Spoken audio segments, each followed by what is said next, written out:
1978 से पहले इस देश में राइट टू प्रॉपर्टी एक फंडामेंटल राइट हुआ करता था। मतलब इस देश में अगर आप किसी की प्रॉपर्टी गवर्नमेंट लेने की, हथियाने की कोशिश करेगी किसी भी तरीके से, तो आप कोर्ट, सुप्रीम कोर्ट जा सकते थे और डायरेक्टली सुप्रीम कोर्ट जा सकते थे। अदरवाइज आपको किसी भी केस के लिए जाना है तो पहले डिस्ट्रिक्ट कोर्ट जाइए, फिर आप हाई कोर्ट जाइए, देन आप सुप्रीम कोर्ट जा सकते हो। बट राइट टू प्रॉपर्टी एक ऐसा अधिकार होता था जिसके लिए अगर सरकार को आवश्यकता है कि उनकी प्रॉपर्टी को किसी वजह से इंक्रोच करना है, अपने पास लेना है, तो वो नहीं ले पाती थी गवर्नमेंट।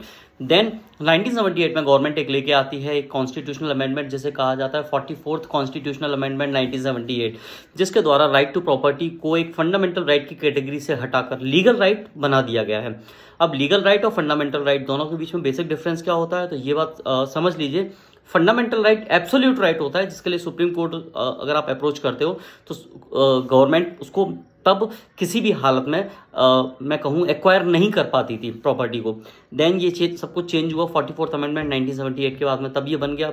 उसके बाद में क्या बन गया है, लीगल राइट। लीगल राइट में गवर्नमेंट उसको कंपेंसेशन देकर उसकी प्रॉपर्टी को चाहे तो एक्वायर कर सकती है। अब ये हुआ क्या, आर्टिकल 19(6) में ये फंडामेंटल राइट हुआ करता था, लेकिन अब हटाकर आर्टिकल 300A में ये शिफ्ट कर दिया गया है।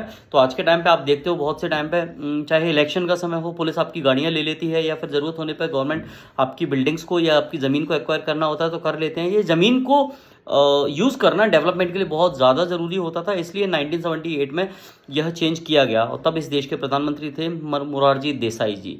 तो ये कुछ इंपॉर्टेंट अमेंडमेंट्स हैं जो 1978 और 76 में लेके आए थे। 76 में 42nd अमेंडमेंट, 1978 में 44th amendment of the Indian constitution. ये एक मेजर चेंज आया था जो आपको जानना बहुत ज़्यादा ज़रूरी है।